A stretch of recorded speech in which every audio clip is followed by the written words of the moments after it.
Thank you very much, Chick, and all of you for being here today. It's an extraordinarily humbling experience, and I'm extraordinarily grateful to you all for being here, but particularly receiving this honor, this award given to me by not only a close and dear friend, but someone with whom, as I'm going to show you in a bit, I've shared so many extraordinary experiences. But also, Henry, thank you so much for being here. In my talk, I'm going to go through different phases. As you see here, the title is 30 Years of HIV, A Personal Journey. And Henry has been a very important part of that journey. Walking into a room like this just reminds me of the countless times that Henry and I interacted in rooms just like this when he was the extraordinary champion badgering us all to do more. It was a wonderful experience that, depending upon what administration we were in, Henry would be attacking me or praising me. And when he was attacking me at the end of the hearing, he would throw his arms around me and say, "Tony, it's nothing personal, it's just business." But we couldn't have done it without people like Chick, and certainly without people like Henry. So Henry, thank you very much for being here, but thank you for everything that you've done for these 30 years. You're a very important part of this journey.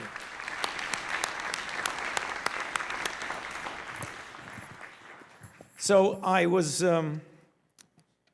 thinking about what I could do today after the panels of so many distinguished people who gave such great summaries of the science and other aspects of the 30 years of HIV. So I decided to give a version of a talk I gave at the NIH a couple of months ago, and it was what I call a personal journey.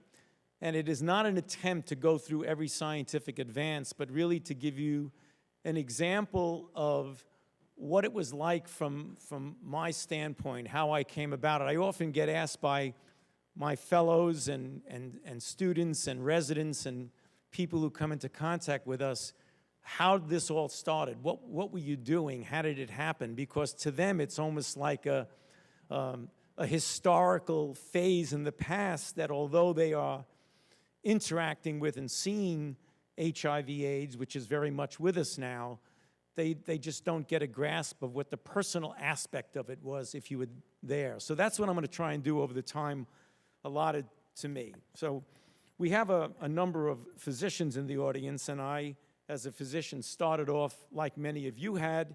Here's a picture of me in my internship and assistant residency. I went to Cornell Medical School. My main desire in life was to be a physician that took care of patients. At this time when this picture was taken, I had no concept at all that I wanted to have anything at all to do with research. However, I was very interested in infectious diseases and the interface between infectious diseases and immunology. So I came down to the NIH in the National Institute of Allergy and Infectious Diseases to do an infectious diseases fellowship that was combined with a clinical immunology fellowship. So just by fate alone, I happened to be an infectious disease person who was interested in the immune system. So when you talk about fate in your training, preparing you for something that you had no idea was going to happen. I was intensively interested in clinical medicine. I went back to the New York Hospital and did a chief residency in medicine. And here again, you can see, I love these pictures because you can tell what year you're in depending upon the frames of the glasses and the length of the hair. And here I was in my chief residency at Cornell, and then I went back to the NIH. And I had a wonderful mentor, Shelley Wolf, who put me on projects that really had little to do with infectious disease and a lot to do with the host, the immune system. And I spent the first 10 years of my career doing clinical infectious diseases as a consult, but in my research, I was trying to dissect out the human immune system. And fortunately for me, and in the generosity of my mentors to put me on projects that turned out to be successful because we were very bold in what we did, we developed essentially curative therapy for diseases that were otherwise formerly fatal, such as Wegener's granulomatosis and polyarteritis nodosa. And here is the paper that we wrote back then in the early 1970s, which I think prematurely, and much again to the generosity of mentors who put me on a good project, I became prematurely well known as a researcher at a very early age, and I thought my career trajectory was going to be in the arena of inflammatory diseases. But my best and my most important love was not only infectious diseases, but was infectious disease on a more global arena, and the impact that infectious diseases had on societies and nations. So that was the background of what I was doing. You may notice some interesting names on there. Bart Haynes was a fellow of mine back and then and did that paper with me in the early 70s. So we putted along doing very, very well and really enjoying what we were doing, but there was a nagging void in what I really wanted to do. And we've seen some pictures of this when people were asked, when Ken asked the panel what they were doing and what they remembered. What it was the same for me. I remember it very clearly. I was sitting in my office at the NIH Clinical Center in Building 10. And the story was a little bit different for me when I saw the first MMWR of 5 gay men from Los Angeles, curiously all gay, curiously otherwise well.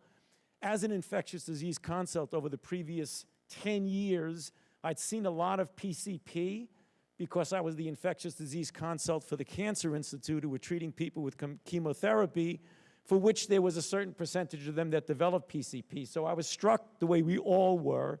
Isn't this unusual in otherwise normal men? I must confess, I didn't get the aha moment at that time. I just put the MMWR on the side of my desk and said, well, this will probably go away. Some drug that they took, wasn't sure what was happening. But then exactly 1 month later, on the 4th of July, we had 26 cases, now not only from LA, but from San Francisco and New York City, not only PCP, but also Kaposi sarcoma. And that's what John reminds me of. When I told him that, I really did get goose pimples because I knew that this was something new and something awful and something that we didn't know what it was. I made a decision. So I'd like to get melodramatic about all of the psychological things that made me make that decision, but I don't really know why I made that decision. But I decided, much to the extraordinary chagrin of my mentors, that I was going to stop doing work on inflammatory diseases and I was going to start admitting these, at the time, gay young men who were really, really sick to the NIH. And that's exactly what I did. And some very intelligent, insightful mentors told me with affection that I was throwing my career away by walking away from something that was so productive to start studying a relatively restricted group of people, namely gay men with this strange disease. Now, as you know, that was in the summer of 1981. As I started to bring a couple of patients in and started to think about this, I wrote a commentary in the Annals of Internal Medicine at the time when this was called GRID, or gay-related immunodeficiency disease. And in that commentary, I went out on a limb, and I'm going to tell you about that in a moment.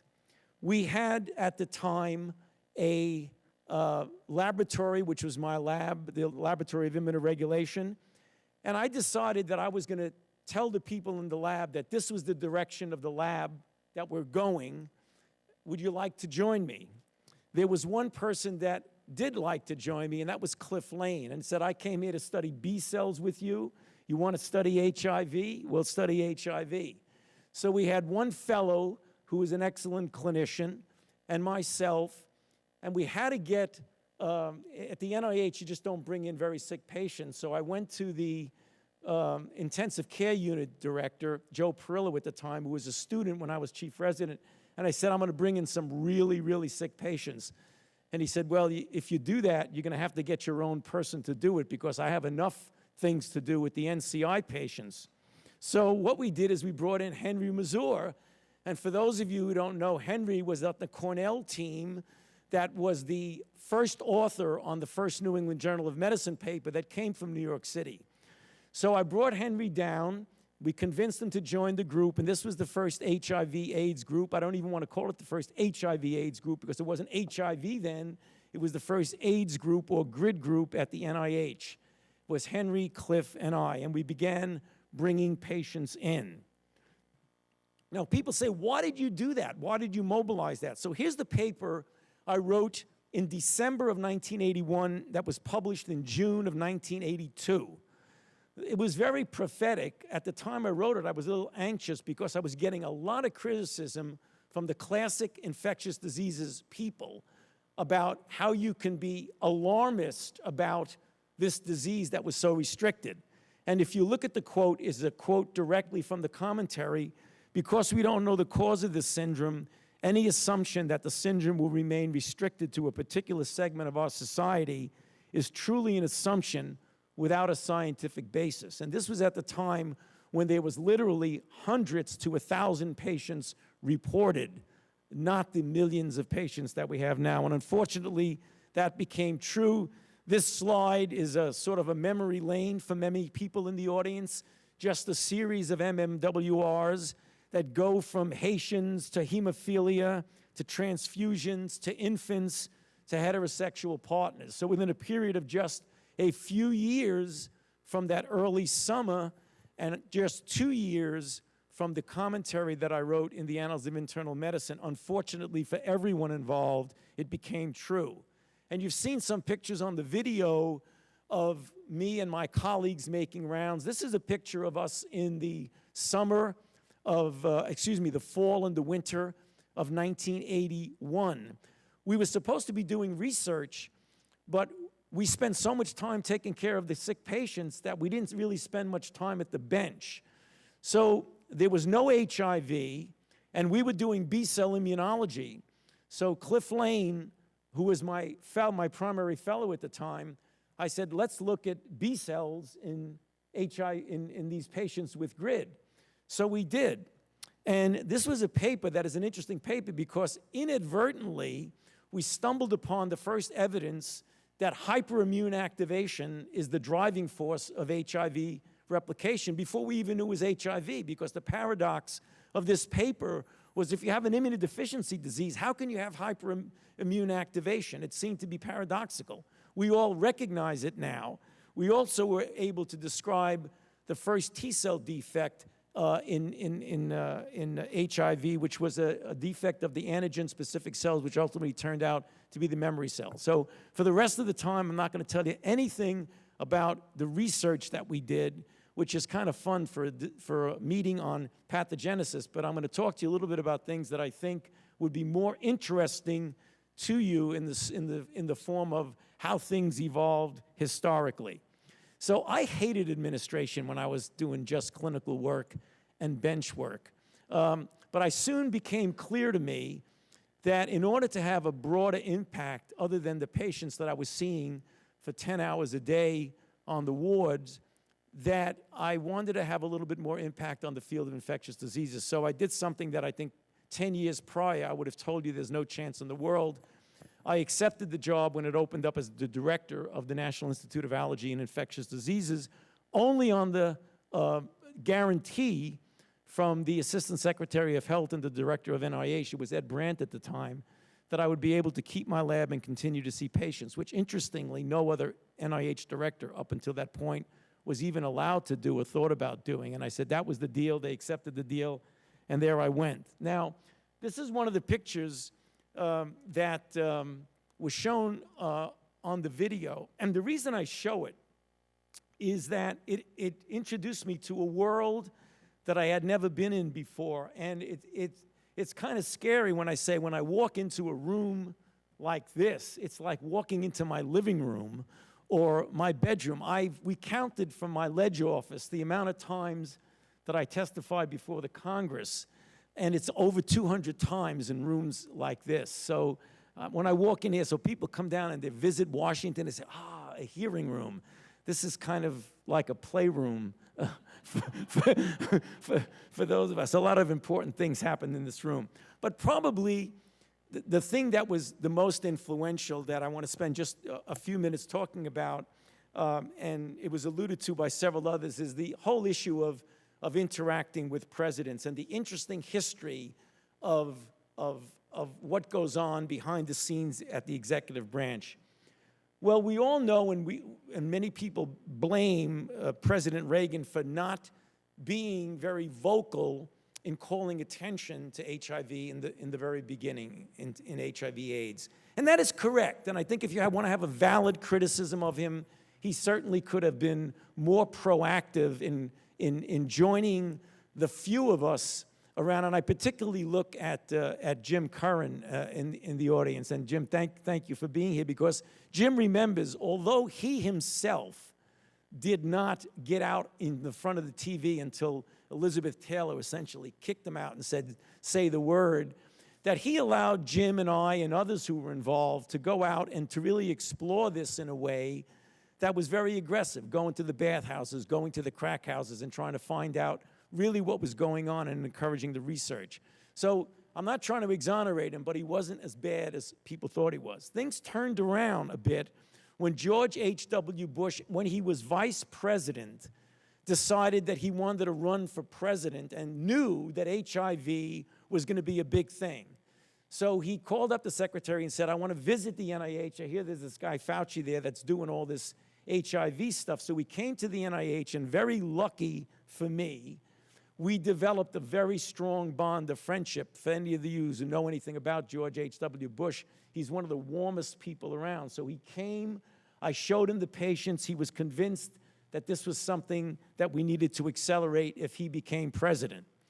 I learned a lesson that I'm going to get back to in a minute or so, that here in this city in Washington, D.C., you learn something really quickly. Be nice to everybody, because you never know what they're going to wind up being after a while. So we were very nice. I was very nice, mostly because he was just a terrific guy. And sure enough, he became president of the United States. And here's him visiting when he was president.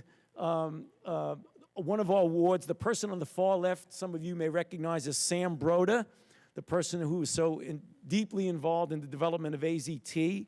So the president came by on more than one visit. Our friendship strengthened. The budget for the NIH went up. The budget for the CDC went up very, very dramatically during that period of time. This is a picture of our conference room, and the president and the first lady came and visited a group of my AIDS patients at the time, and this really opened up his eyes about the human aspect of what it means to be HIV infected. He spent a couple of hours talking to our patients, and you go around the room and everyone had a very, very moving story for him. Again, if you look close here, this is the room, but if you go into the corner, who's that on the side there? Another example of when you're in Washington, be nice to everybody, because you never know where they're going to wind up. That's George W. Bush when he was a staffer for his father. He was more than a staffer. He was a very powerful person in the George H.W. Bush White House, but people did not know that. That was the first time that I met him. Even at that time, he was very interested in HIV. And he just stood in the background and listened to what we had said. And as you can probably imagine, the story and plot is going to get a little bit thicker. Clinton was very, very interested and was a very, very supportive, not only from the standpoint of global health, but from the standpoint of the science and the intellect. I show this next slide because it really is emblematic of President Clinton. That's me in the Oval Office with Clinton and Gore, and the person who's looking in is Harold Varmus, who was the director of the NIH at the time. And I was going to give him a broad overview of what the epidemiology was of HIV, but his staff said, no, tell him a little about the science. So here I am explaining the CD4 and CCR5 receptor and its binding, and I got into this conversation about binding kinetics with the president. I couldn't believe the conversation as it went on. That was a very important visit. Again, in the tune of be nice to everybody, including first ladies, because first ladies can become senators, and then senators can become secretaries of state.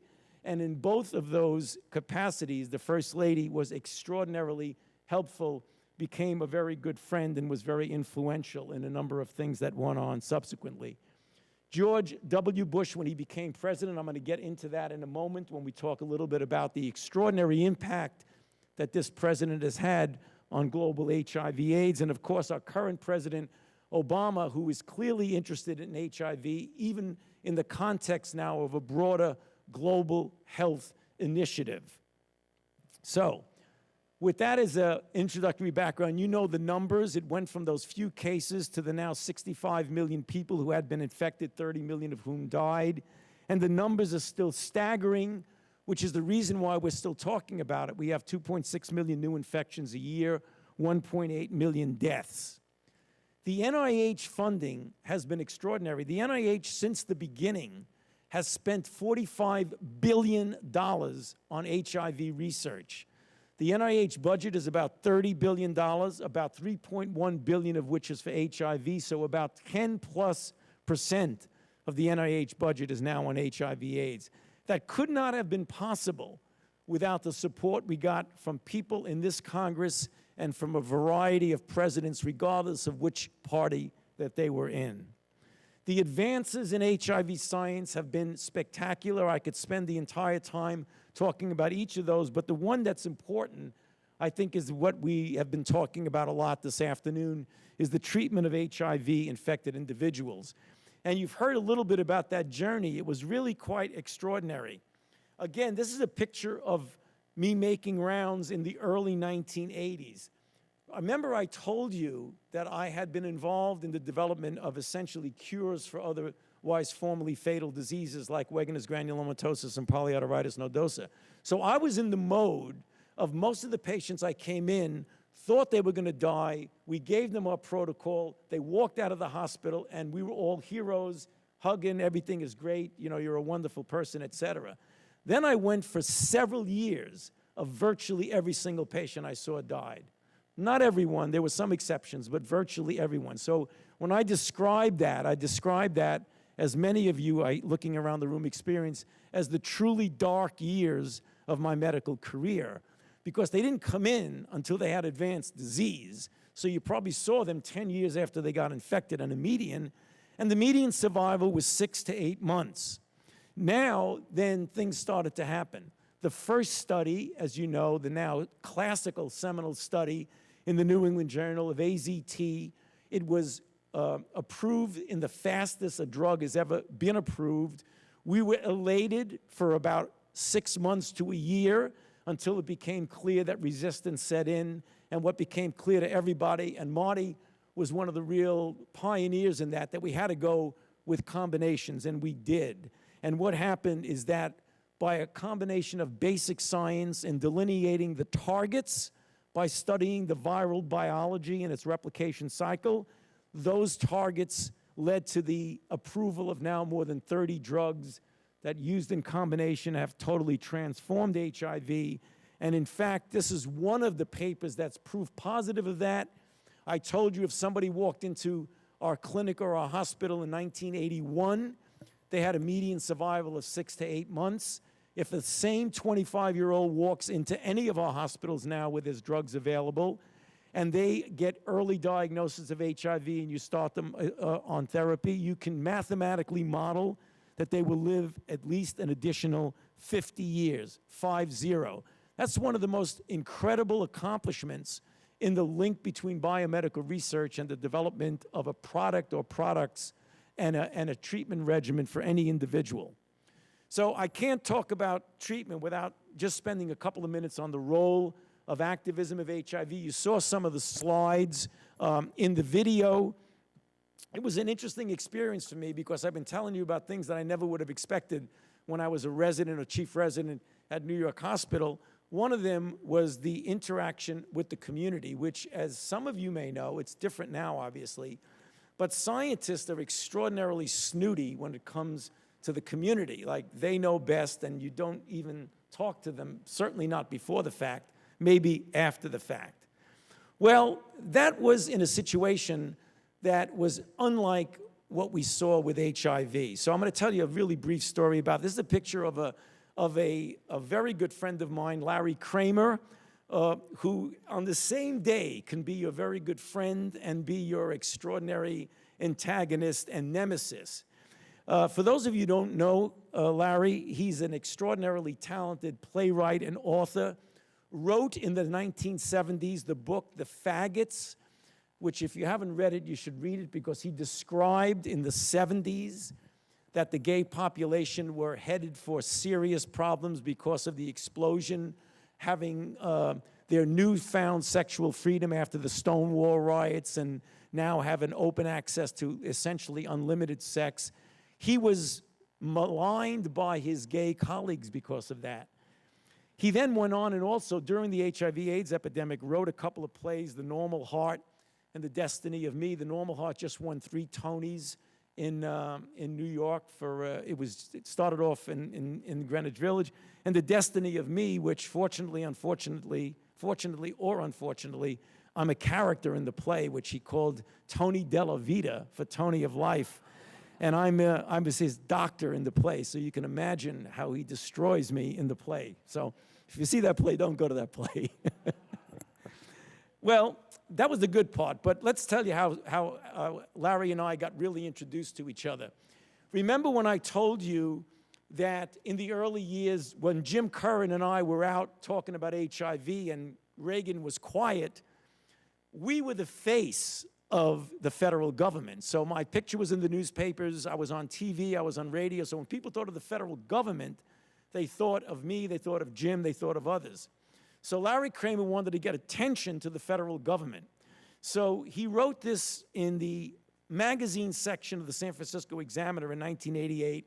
I call you murderers, an open letter to an incompetent idiot, Dr. Anthony Fauci at the National Institute of Allergy and Infectious Diseases.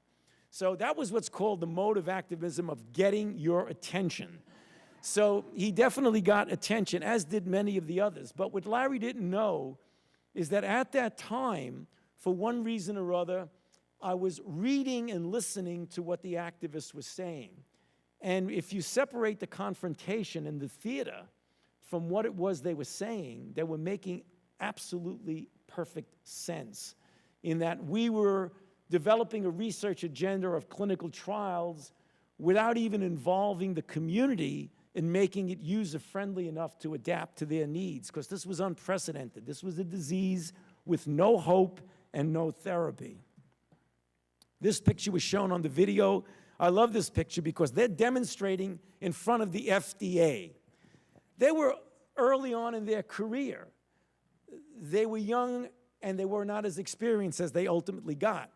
So they thought I was in the FDA, and the reason that the drugs weren't getting approved is that I was slowing it down, until they finally realized, no, he works for the NIH. So let's storm the NIH. And in fact, they did storm the NIH. And here's some pictures outside of the window of Building 1 and of Building 31 of people who came and lay down in front of it. And what they were really trying to do, and I got to tell you, they scared the hell out of most of the scientists on there, because, again, you know that the scientific community at the time, it's a little better now, is that they get completely, they don't want anybody to tell them what to do, but they get completely intimidated when somebody with a mohawk haircut, goth boots and jacket, and about 8 earrings come in and tell them what they should be doing about their clinical trials. However, when you read what they said, they were making perfect sense. So one of the things, and I appreciate the recognition of this by several of the panel members, probably the best thing that I've done in my interactions with the non-medical community in my entire life, was when they were just getting ready to arrest everybody on the NIH campus. And this was the Montgomery County Police, the FBI, everybody was there. I went down from my office and I said, don't arrest anybody. Just bring the 5 of the leaders up to my conference room. And we sat down for about 2 or 3 hours. And that was the beginning of the dialogue that essentially is going on today, and how we developed very strong interactions with the community. I can't not talk about it without, excuse me, mentioning Marty Delaney, who was the counterpart of Larry Kramer, because Larry Kramer, love him as I do, he was totally in your face, didn't do much research or analytical. Marty Delaney was cerebral. He had all the facts. He knew exactly what he was talking about, and he was very calm. And it was Marty Delaney who was pushing, together with Jim Igoe in New York, for a parallel track. And a parallel track means you have a track to develop a drug to be licensed, which is a restricted clinical trial, but that restricts most of the people who need it. And when you have other drugs, that's no problem. But when you have no other drugs, what about the people who can't get on the clinical trial? He called that parallel track. He convinced me, and it was Marty, really, and Jim Igoe, but mostly Marty, that this was something that I needed to come out and really speak up about. The FDA, bless their heart, nothing against the FDA, I know we have FDA people here, were completely against it, and they didn't want it, for reasons that you could understand. Marty invited me out to California to speak at a town hall meeting, and just as I was getting ready to go out on the stage, he grabbed me and he says, Tony, go out and say it. Say parallel track is the thing to do. I did. I didn't know that he invited a New York Times reporter to be in the front row. And so as I was coming back to Washington the next day, this appeared in the New York Times, and I really thought that I was going to get fired because they said it, and this is a quote from the New York Times, in a major shift sought by those involved in the fight against AIDS, the chief of federal AIDS research called for a new system that will allow for greater access to experimental drugs. Now, again, in the Washington scene, I probably would have gotten fired, except for one reason. The person who happened to be president of the United States at that time was George H.W. Bush. So that didn't happen because he, as I told you, we developed a friendship. As soon as that became clear, the FDA absolutely loved this.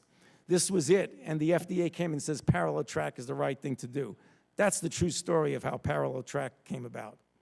Now, speaking of access, again, this is really an important issue because it is historically quite important. Just like in the 80s, the gay activists demonstrated for access to drugs that were not yet proven to be effective.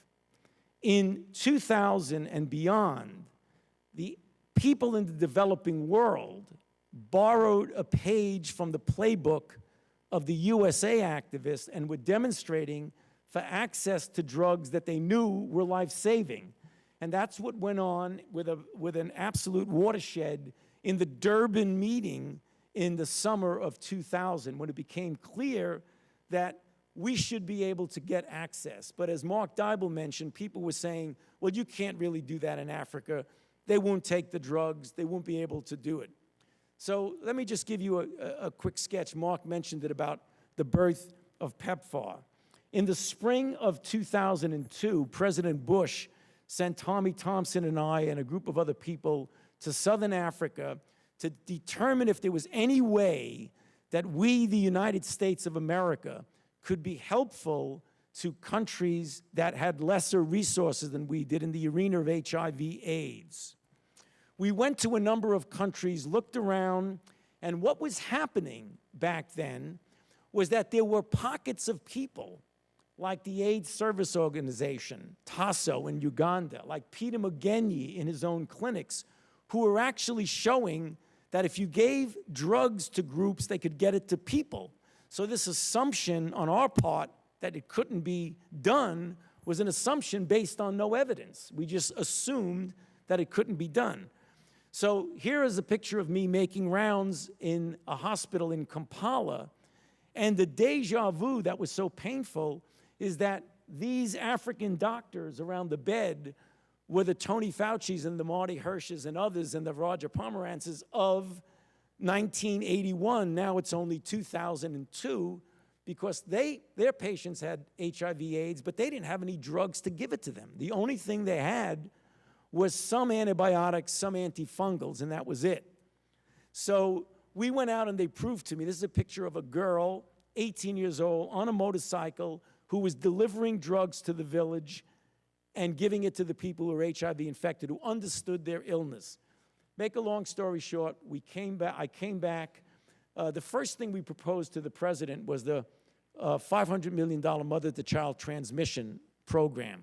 I thought that was it, that Bush bought it. He said it was a good idea. There were some skeptical people. But then, as we finished the meeting, he grabbed Josh Bolten and me, and he said, I want you to go back and come back with a game changer. And he commissioned Josh Bolten, who was the deputy chief of staff at the time, to allow me to have the access to go back and work with the staff at the White House to go back and put together a program that had to be a game changer, that was measured in billions of dollars. In fact, he said, you know, we don't really care how much it costs. Let me just see the program.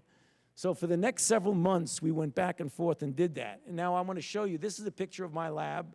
We had somebody in the laboratory who was not only a great scientist, a brilliant clinician, who turned out to be assistant director with me at the NIAID. And we worked very closely together.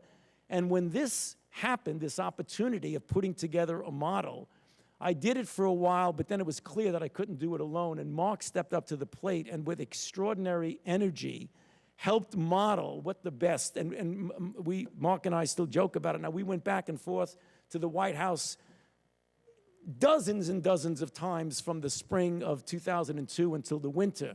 You want 15 countries, 12 countries, China, yes, India, no, Russia, yes, whatever, until it finally turned out that we finally got a program. And I have to recognize a lot of people on the White House staff, Gary Etzen, Jay Lefkowitz, Margaret Spelling, but particularly Josh Bolten, who helped Mark and I be able to have the access to keep going back to the White House and convince them that this was the thing to do. But there's one interesting story, and it relates to what Mark said in his usual articulate way, that back then, they were saying the same thing they're saying now. $15 billion, you're crazy. There's no way we're going to get $15 billion. You can't get people to take medicine like that. This is Fauci's folly, they were calling it. So just as they were getting ready to make a decision, OMB, through Jay Lefkowitz, gets on the phone and says, we're thinking about it, we can't guarantee anything, but the people at OMB really don't believe you. They think you're a white guy in a suit who's trying to put together a program that would get more money for the NIH, even though not a penny of this went to the NIH.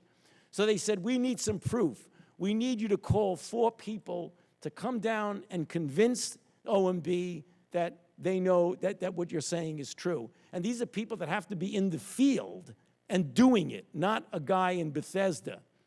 But when you bring them to Washington, you can't tell them why you brought them to Washington. So I said, how do you do that? So we did it, actually. So Mark and I decided, who should we get? So we picked Peter McGenye, Paul Farmer, Eric Gooseby, who was in Rwanda at the time, and Bill Popp. And we said, I got on the phone to each of them on the cell phone, and I said, you've got to come to Washington, but I can't tell you the reason, but you got to be here in 48 hours. And they all said yes. They said, I got a feeling this is really important. I said, it's really important.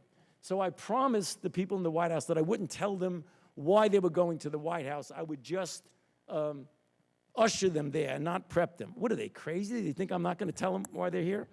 So what we did is that we met in a restaurant in Bethesda, and I want to show you this because I couldn't help thinking about it. This is a restaurant that some of you may have been to on Cordell Avenue, the Trattoria Sorrento, and these are one of the tables we sat at, and we sat down and we planned what they were going to tell OMB, and they all agreed what they were going to tell OMB.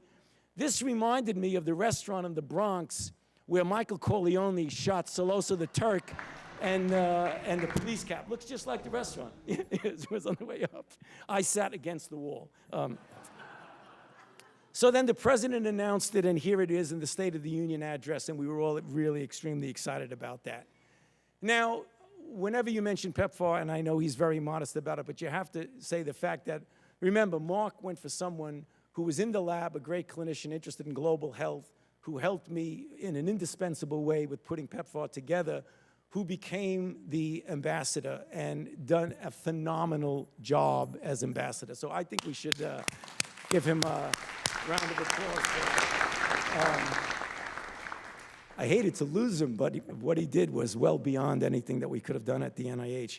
But we also want to recognize Eric Gooseby, who's carried on the tradition and continues to do an extraordinary amount.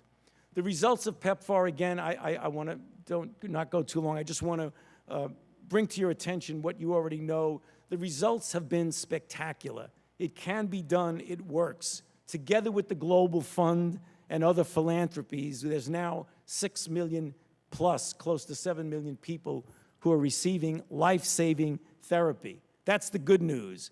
The sobering news is only about 60% of the, only about 30 to 40% of the people who need it are getting it. And every time you put a person on therapy, 1.5 to 2 people get newly infected, which tells us that prevention is what we need to do. So I can't not talk about this at this time of the Chick Coop Award without telling you can't talk about prevention without talking about Chick Coop. So here's a picture of Chick when he was a surgeon at the Children's Hospital at the, in Philadelphia. He was chosen to be Surgeon General because he was felt to be a conservative. And he wasn't anything, as he said. He just did the right thing. But remember, this was a Republican administration, so he came to Washington, and he had the extraordinary experience of having people like Ted Kennedy trying to block his confirmation to be Surgeon General because they thought he was going to be too conservative. He was under phenomenal stress. Now, Chick told the story that I became his physician. I did, because I was the internist at the NIH, so when people got sick downtown, they would come to see me. So he came to see me. Here's him with President Reagan. But the confirmation process lasted about 7 months. The poor guy was just, they were driving him crazy. So he came to see me, and it was really, he was very, very stressed. So I worked him up, gave him the $1 million workup. I didn't give him an MRI check. It was just, but we worked him up, and he was just under stress. So I made the definitive Fauci diagnosis that he had the welcome to Washington stress syndrome. So I took him off everything he was on except his martini, which he refused to give up the martini at night. And then he went on to some phenomenally great things when he was finally approved and confirmed. He wasn't interested or knew about HIV in the beginning. But a little known fact, and I'll show this picture. This is a picture of my office. This is the phone in my office right here. And if you look out my window, very few people know that the Surgeon General of the United States lives on the NIH campus. So every day when Chick would come home from downtown at the Humphrey Building, he would have to pass my office to go to his house. And then he started getting interested in HIV, so he would stop in my office late at night. He knew 8 o'clock I was there. He'd walk in, sit down, and say, I want to learn about this. And over a period of 3 or 4 months, he became an expert on HIV/AIDS. And that led to, and this is a picture of he and I during some of our discussions, learning and learning and learning until he became as good or better at it than anybody else. And then finally he came out with a Surgeon General report and his letter to every household, which, remember, this is conservative United States. He used for the first time in a government document anal sex, oral sex, prostitution, homosexuality, condoms. It was a real shock to the Washington community. In fact, there was one very, very representative cartoon that came out at the time of a woman going out to work telling her children, if anything comes in the mail from the Surgeon General, don't open it. And that was the Surgeon General's report. So prevention, as you know, started off from the very beginning with condoms and behavioral modification. And it was only in the last several years when the biological basis of prevention became very, very clear with the 076 mother-to-child transmission, the circumcision that Mark mentioned, 68% duration over 4 or 5 years. If we had a vaccine that worked as well as circumcision, we would be announcing it in the Rose Garden tomorrow.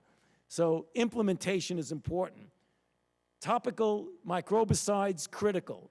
Pre-exposure prophylaxis for gay men, for heterosexual couples, and what many people consider the game changer is the issue of treatment as prevention with 052 showing that you could decrease by 96% the transmission from an infected person to an uninfected person.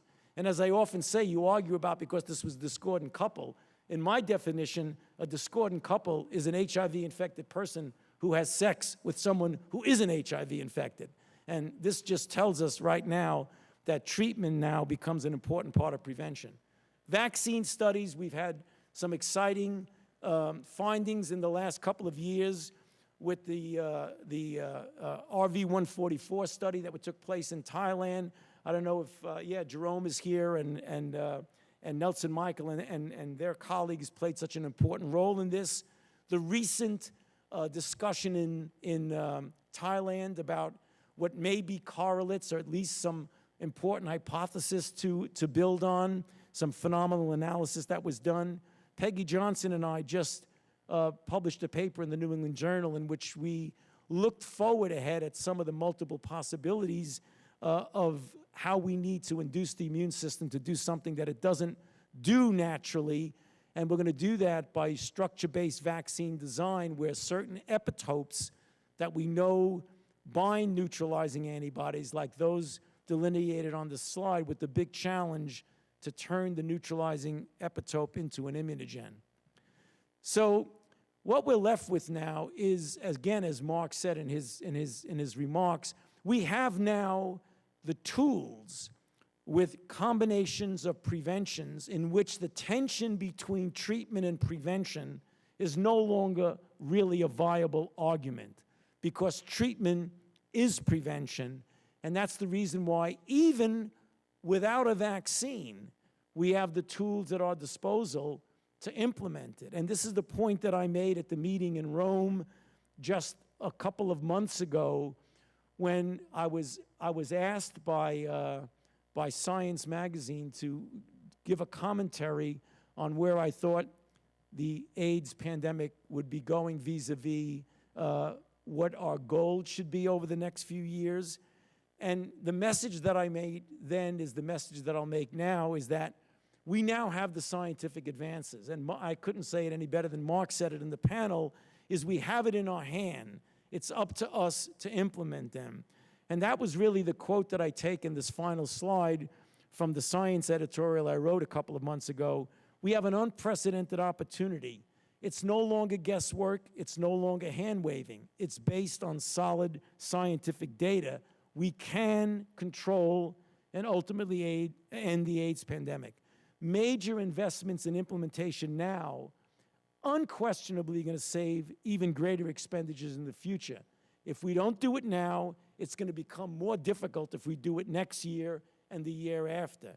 And in the meantime, by the way, countless lives can be saved. So I want to end this presentation on saying that this is really only the beginning. It's 30 years of HIV, but we have a ways to go, but we see the light at the end of the tunnel. And that's the reason why people who come into this arena here in the Congress are going to play an important role in helping us get there. Thank you.